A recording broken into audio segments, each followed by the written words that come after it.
बंदी छोड़ सतगुरु रामपाल जी महाराज जी की जय हो। परमपिता परमेश्वर की आप सभी प्यारी आत्माओं को मुझ पवन दास का सत्साई।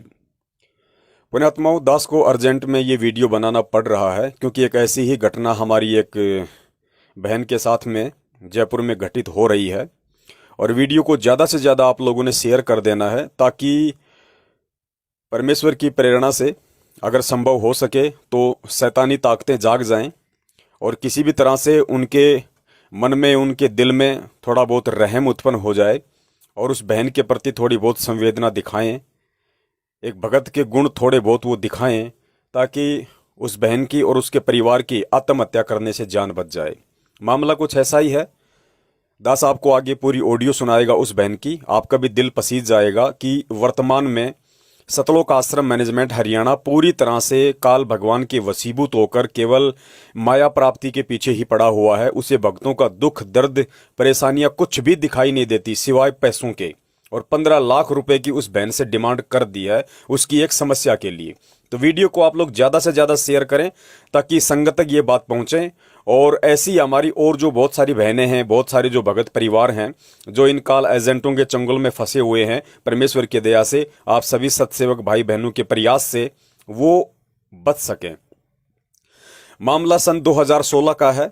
उस समय राजस्थान के अलवर जिले में एक नामदान केंद्र हुआ करता था, आज भी है, और वहाँ पे कोई सुशील कुमार नाम का व्यक्ति बैठता था। वहाँ का वो कोऑर्डिनेटर था सुशील कुमार। सुशील कुमार ने अपनी बहन की शादी जयपुर में एक देवानंद भगत जी के बेटे हैं शैलेंद्र, उनके साथ में कर दी। 2016 में उनकी शादी हो गई। शादी के कुछ ही समय बाद में अलवर के भक्तों ने सुशील कुमार, वहाँ का जो कोऑर्डिनेटर है, उसके ऊपर ये आरोप लगाते हुए मैनेजमेंट के पास में एक अर्जी भेज दी कि सुशील कुमार को यहाँ से हटाया जाए क्योंकि ये रात को लड़की लेके आता है और जब हम इसका विरोध करते हैं तो ये भक्तों के साथ में गाली गलौज करता है, मारपीट करता है। मुझे नहीं पता इस घटना में कितनी सच्चाई है, लेकिन ये अलवर के भक्तों ने खुद अपने हस्ताक्षर करके और सतलोक आश्रम मैनेजमेंट हरियाणा के पास में भेजा था उसको चेंज करने के लिए। तो जब ये सारी बातें हुई उसके बाद में अब जो हस्ताक्षर जो किए थे वो जयपुर से उसने अपनी बहन की शादी की थी, उन लोगों ने भी हस्ताक्षर करके मैनेजमेंट को भेज दिए थे अलवर के भक्तों के कहने पे। तो सुशील कुमार जो कोऑर्डिनेटर था उसने क्या किया, वो जयपुर में गया अपनी बहन के ससुराल वालों के वहाँ और ये कहकर कि भाई मेरी बहन का एक बीए का पेपर बाकी है, इसको आप मेरे साथ अलवर भेज दो। वो अपनी बहन को परीक्षा देने की कहकर वापस अलवर ले आया। 15-20 दिन होने के बाद में जयपुर वाले भक्तों ने यानी ससुराल पक्ष ने उनसे कहा कि भाई अब तो उसका पेपर हो गया होगा, आप उन्हें जयपुर भिजवा दीजिए। तो सुशील कुमार ने कहा कि आप लोगों को आके लेके जाना पड़ेगा और मेरे घर आने की जरूरत नहीं है, आपको अलवर नामदान केंद्र पर ही आना पड़ेगा। जयपुर वाले भगत वहां गए, लेकिन वहां जाने के बाद में सुशील कुमार ने उनको मतलब नहीं भेजा, अपनी बहन को जयपुर उसके ससुराल में नहीं भेजा और उल्टा अपनी बहन की सास, ससुर, देवर, इन सब के खिलाफ 4-5 धाराएं एफआईआर उन्होंने करवा दी। कुछ दहेज की, कुछ मारपीट की, कुछ प्रताड़ना की, कुछ ऐसी उसने एफआईआर लिखवा दी और जयपुर वाले भगत वापस जयपुर लौट आए। मामला काफ़ी समय बीत गया, आज भी अलवर की कोर्ट में मामला ट्रायल है। उसके बाद में जो जयपुर वाली जो बहन है, जो उसकी सास थी यानी शैलेंद्र की जो माँ थी, उसने बेचारी ने मामले को शांत करने के लिए कि भाई चलो भक्तों का मामला है, आपस में बेइज्जती होगी, परमात्मा की बदनामी होगी, उसने काफ़ी कोशिशें की। इन विगत 3-4 वर्षों में 2016 से आज 2021 तक उसने बहुत कोशिश की मामले को शांत करने की, किसी भी तरह से सुलह हो जाए। उसके लिए उस बहन ने सतलोक आश्रम मैनेजमेंट हरियाणा के यहाँ पे सैकड़ों की संख्या में अरदास लगाई। महेंद्र के लड़के अमित के पास में फ़ोन किया, अंजू मंजू के पास फ़ोन किया, प्रार्थना के नंबरों पे फ़ोन किया। हर बार उस बहन को एक ही आदेश दिया जाता कि भाई ज्योति करवा दो, पाठ करवा दो, ज्योति करवा दो, पाठ करवा दो।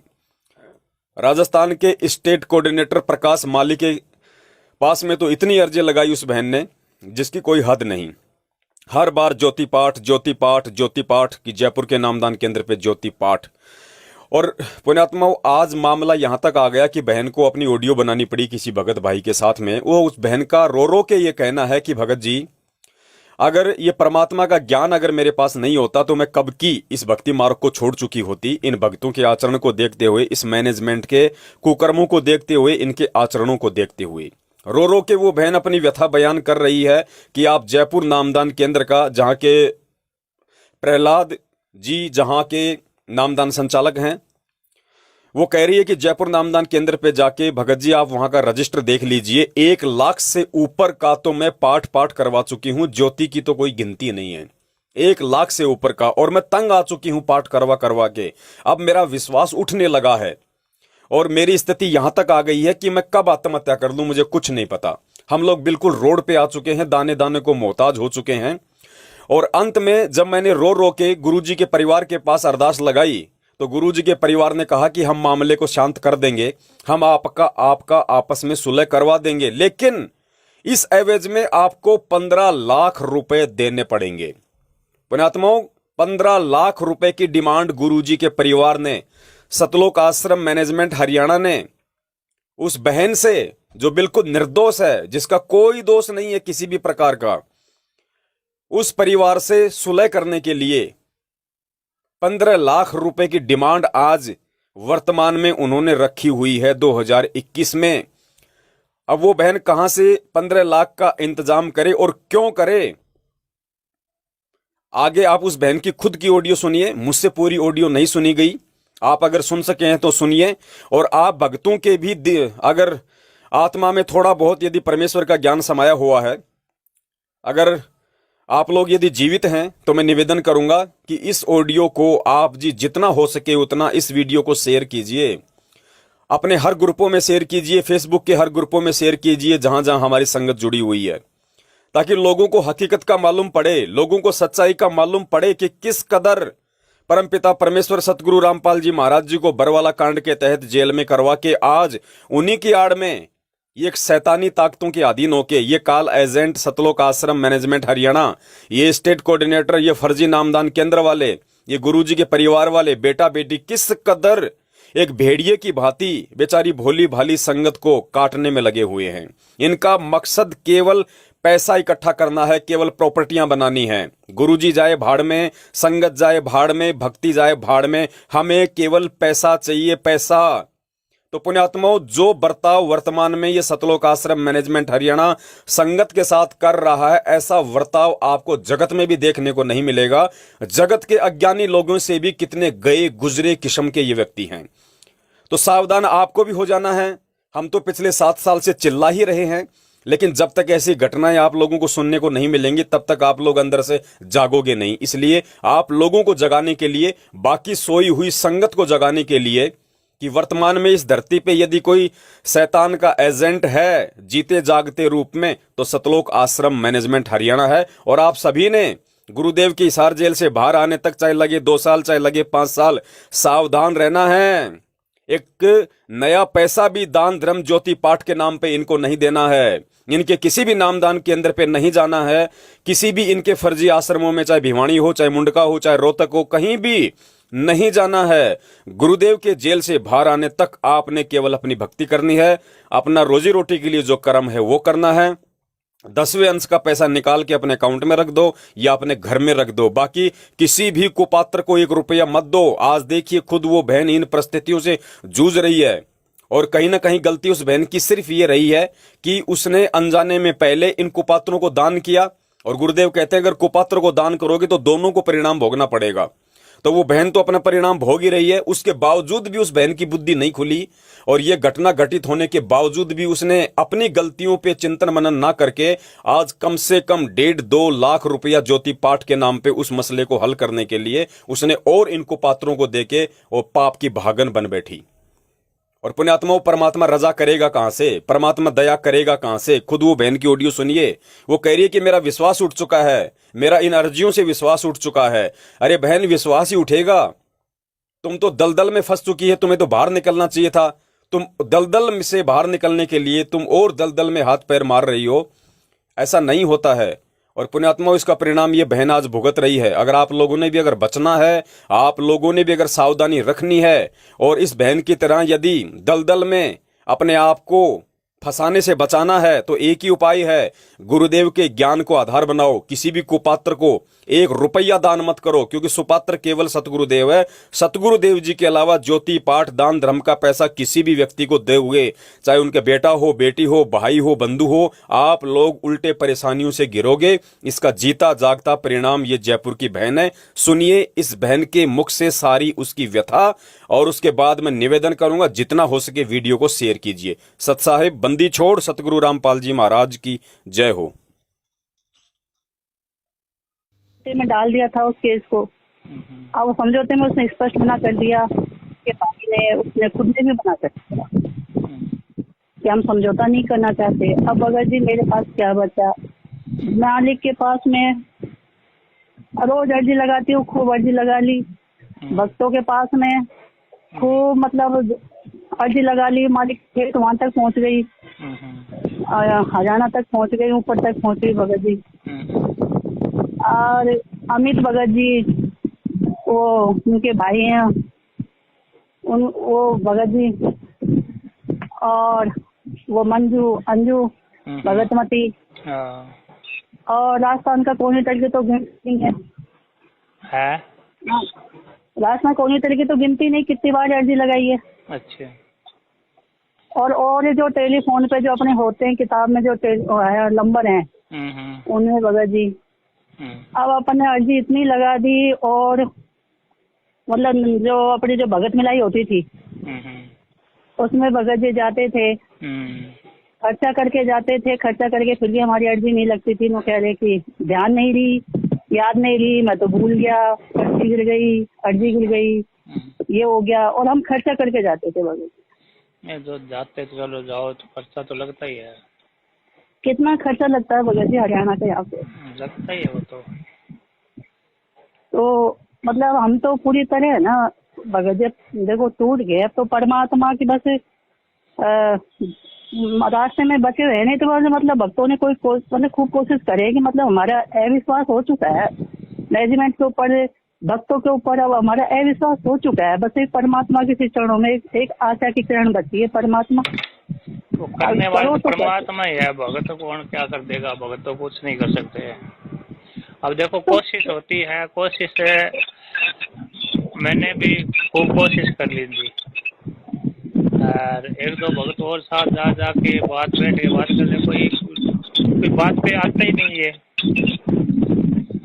अब भगत जी मैं तो सबसे बड़ी जात में अपनी अर्जी लगती है, वो झूठी अर्जी तो लगती नहीं होगी।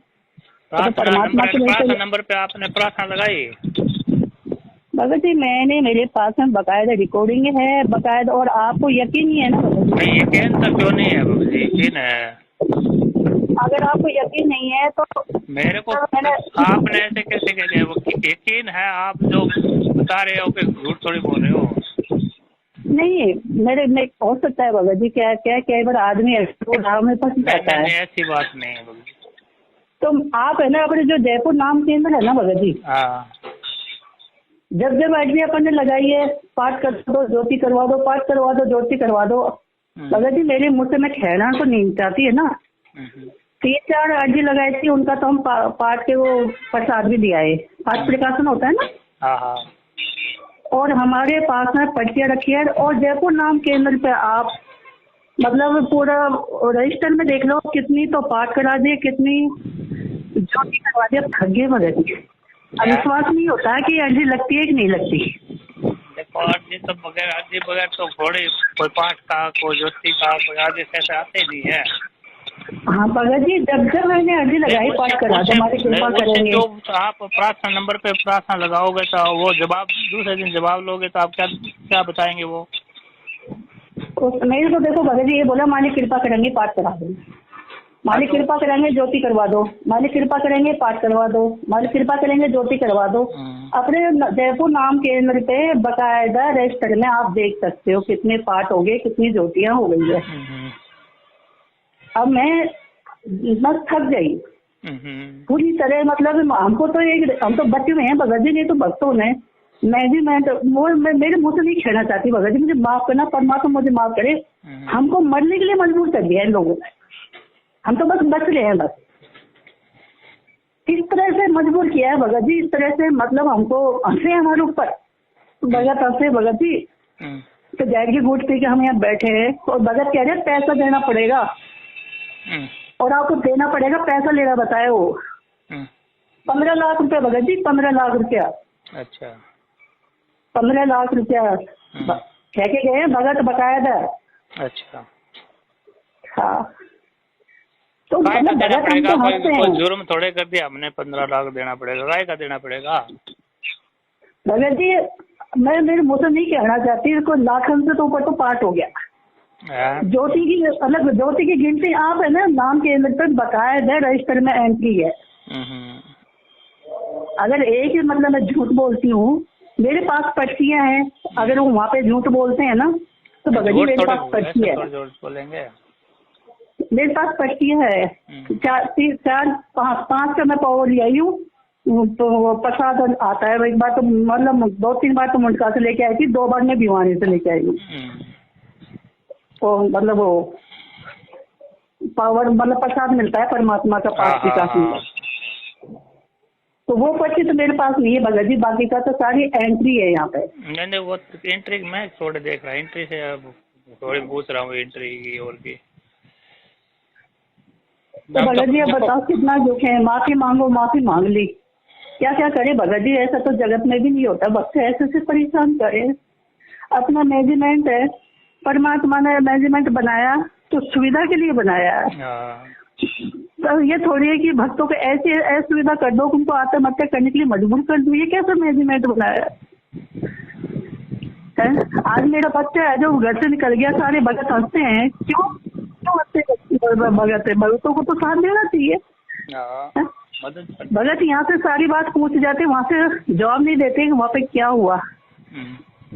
अब देखो सब तरह से कोशिश कर ली भगत जी, मैं तो थक गई। दिया जी वो से यूँ बोले कि अर्जी लगा दे, मैं कि दिया जी मैं तो लगा के थक चुकी हूँ, मैं कोई अर्जी नहीं लगाऊंगी अब। और मैं अब भगत जी मैं तो सही कह रही भगत जी, अब मैं है ना भूख, मतलब मैं भूखी रहूंगी परमात्मा के चरणों में जब तक मुझे परमात्मा। अब मैं दिया जी से ये करूँ 10-15 दिन अगर मेरे को परमात्मा के हाथ से नहीं आया ना तो मैं परमात्मा के धरने पर बैठ जाऊंगी भूखी। परमात्मा वैसे भी तो मरे हम, फिर भूखी मरूंगी भगत जी, सच में सच्ची कह रही हूँ। मैं अन्न दाना नहीं खाऊंगी, मैं थोड़े मरने देते हैं। मैं भगत जी मैं बैठूंगी, मैं परमात्मा के चरणों में जोर दिला के बैठूंगी वहाँ, जब तक मुझे न्याय नहीं मिलेगा तो परमात्मा मैं अन्न का दाना गिनाई नहीं करूंगी। फिर शायद में सुना सर मैनेजमेंट ने भी अन्याय किया, सर जयपुर के भक्तों ने अन्याय किया मेरे साथ में, होने वाले भक्तों ने मेरे साथ अन्याय किया और मुझे हर तरह से लूटा गया वो यदि हर तरह से मैं हर तरह से परेशान हो रही हूँ। कोर्ट केस में तो कोर्ट केस में परेशान हो रही हूँ, मेरे से परेशान कर रखा। ये कौन सा न्याय है परमात्मा का? मैं परमात्मा के मैं मुँह हड़ताल करूँगी परमात्मा के चरणों में, परमात्मा अनुग्रह नहीं करूँगी। मैं दिया जैसे कह दी मैं 20 दिन दे रही हूँ तुझे दिया दी, तो कुछ करे तो 20 दिन के बाद में मैं परमात्मा के चरणों में बैठूंगी। मैं अनुग्रह नहीं करता, मर जाऊँ, क्योंकि मेरे साथ में अन्याय हुआ है भगत जी, मेरे साथ अन्याय हुआ है भगत जी। मेरा बच्चा इतना टेंशन में रहता है भगत जी, बहुत है ये सारा भगत जी। हम बस बचे हुए हैं भगत जी, सब बचे हुए। हमको सारे जयपुर के बच्चों ने कर रखा है हमारे ऊपर भगत जी।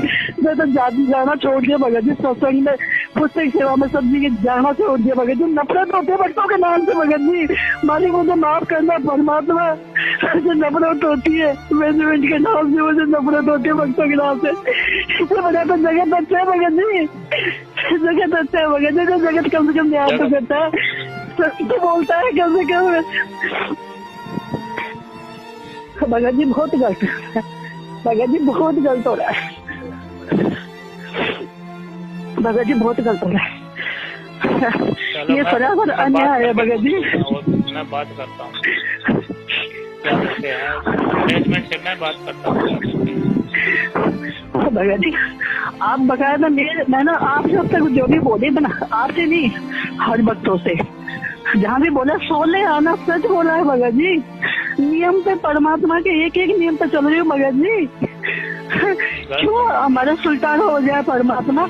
हमने उसको जाने के लिए मना नहीं किया परमात्मा, हमने उस बेटी को दुख ना दिया परमात्मा, हमने कुछ लिया नहीं परमात्मा, हमने कुछ नहीं किया, ऊंच नीच जात पात कुछ नहीं देखा परमात्मा। अंधविश्वास हो के आपके चरणों में आपके नियम का फॉलो किया परमात्मा। गुनाह कर दिया क्या? पता नहीं है दिया जी मेरे कौन सा जन्म का बदला लिया, पता नहीं है। दिया जी से मैंने बोल दिया जी हाँ मैंने चुपचाप बैठे हो। आज मैं कितनी परेशान हो रही हूँ, कितनी रो रही हूँ, कितने तड़प रही हूँ, तो को तो मेरा दुख नजर आना चाहिए ना, किसी को नजर आया नहीं है। कितने परेशान हो रहे हो मगर जी। केस में देखो पैसा लगता है, ये तो ना लेकिन उसके केस हो जाता है मगर जी। हाँ हाँ पैसे बुरे केस में और क्या कोई आमदन थोड़ी होती है। और से क्या है भगत जी, मैं फिर भी परमात्मा आप हो, कोई बात नहीं। परमात्मा खेले जैसे जो खेते जा रहे मैं करती जा रही हूँ, कोई बात नहीं परमात्मा। फिर कह रहे 15 लाख रुपया भगत जी, 15 लाख रुपया मैं क्या अपने आपको बेचू है? मेरे बच्चों को बेचू मैं दूँ इसको 15 लाख रुपया? किस बात का भगत जी, किस बात का दूँ मैं? काम करना करूँ मैं? ठीक है मैं बात करूँ, अभी बात करूँ नामदान से बात करूँ, क्या चक्कर है, क्यों ये सहायता क्यों नहीं करे, अभी बात करूँ भगत जी। अन्याय हुआ है भगत जी, अन्याय हो रहा है वास्तव में। भगत जी बच्चे परमात्मा हम तेरे आधार पर बैठे बच्चा नहीं परमात्मा। ऐसे भगत तो भगवान परमात्मा कभी मत हो ऐसे भक्तों से परमात्मा, हमको तो हाथ की भक्ति नहीं चाहिए। पूरा मेरी पेट भगत जी मैं वहां तक हो गया, आगे में शाम तक जाओ मैं दिल्ली वाले के से बात करनी, मैं वहाँ पे फरीदाबाद मैं सब्जी को है भगत जी, सब्जी को है मैं आपको नाम बता दूंगी, एड्रेस बता दूंगी सब्जी को भगत जी। मैं करूँ बात। ठीक है भगत जी, माफ करना भगत जी, कोई गलती हो गई हो तो मुझे माफ करना भगत जी। बहुत दुख है भगत जी, मेरे बच्चे बहुत परेशान हो रहे हैं। परेशान है, सभी परेशान है, आप भी परेशान हो, वो ठीक है अभी बात। हम भगत जी हम एक टाइम खाना खा रहे टेंशन के मारे, एक टाइम। और अब हमारे बच्चे ये कह रहे हैं कि परमात्मा तो न्याय क्यों नहीं करता, उनके अंदर एहसास पैदा होता जा रहा है परमात्मा। भगत जी मैं नहीं चाहती मेरा परिवार बड़े मुश्किल से परमात्मा के चरणों में जुड़ा, मैं नहीं चाहती परमात्मा के चरणों से हम छूटे। परमात्मा दया कर ले दाता, आप तो 3-4 साल हो गए भगत जी। अभी करता हूं बात करके फिर आपको ठीक है भगत जी, सच है भगत जी, माफ करना कोई गलती हो गई मुझसे, तो गलत बोल दो बोलो। ठीक है भगत जी, ठीक है।